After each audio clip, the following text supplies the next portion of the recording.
Hello বন্ধুরা, আপনাদের সকলকে গ্রাহক সেবা চ্যানেলে স্বাগত জানাই। গ্রাহক সেবা চ্যানেলের পক্ষ থেকে আপনাদের সামনে আরেক নতুন ভিডিওর আপডেট দিয়েছি যুবশ্রী প্রকল্পের। তো আপনারা সকলেই যারা যারা যুবশ্রী প্রকল্প থেকে 1500 টাকা করে পান তাদের নিয়ে আজকে এই আপডেটটি। আপনাদেরকে যে যুবশ্রী যে প্রকল্পটি আছে সেই প্রকল্পের নোটিশ জারি হয়েছিল একটি বিজ্ঞপ্তি, তা হচ্ছে যে আপনাদেরকে অ্যানেক্স 3 ফর্মটি সাবমিট করতে হবে সেই নিয়েই।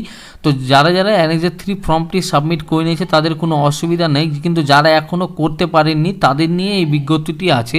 তো যে সকল কর্মপ্রার্থীরা যুবশ্রী প্রকল্পের মাধ্যমে ভাতা পাচ্ছেন এবং 5/9/2024 থেকে 1/10/2024 তারিখের মধ্যে অ্যানেক্স 3 ফর্মটি অনলাইনে জমা করতে পারেননি তাদের অনুরোধ করা হচ্ছে আগামী 3/10/2024 থেকে 28/11/2024 তারিখের মধ্যে নিজেদের জেলা অফিসে যে জেলা পরিচর্যা আবেদন করুন। এই বিষয়ে তারা তাদের নিকটম এমপ্লয়মেন্ট এক্সচেঞ্জের সাহায্য নিতে পারেন।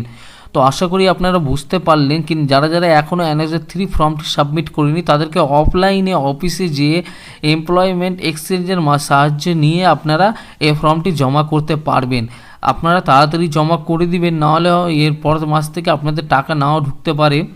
তো তার জন্য অফলাইন যদি ফর্মটি আপনারা নিতে চান তার জন্য আপনারা যে যুবশ্রী প্রকল্প যে ওয়েবসাইটটা আপনারা খুলে দিবেন এমপ্লয়মেন্ট ব্যাংক, এবং এখানে অ্যাবাউট দ্য স্কিম বলে অপশান আছে সেটাতে ক্লিক করবেন। সেটাতে ক্লিক করলে আপনারা নিচের দিকে চলে আসবেন। এখানে দেখতে পাচ্ছেন format for self declaration by the beneficiary annex 3 এই ফর্মটা আপনারা ক্লিক করে দিবেন। এখানে ক্লিক করে আপনাদের সরাসরি ডাউনলোড হয়ে যাবে এবং আপনারা ওপেন করে দিবেন।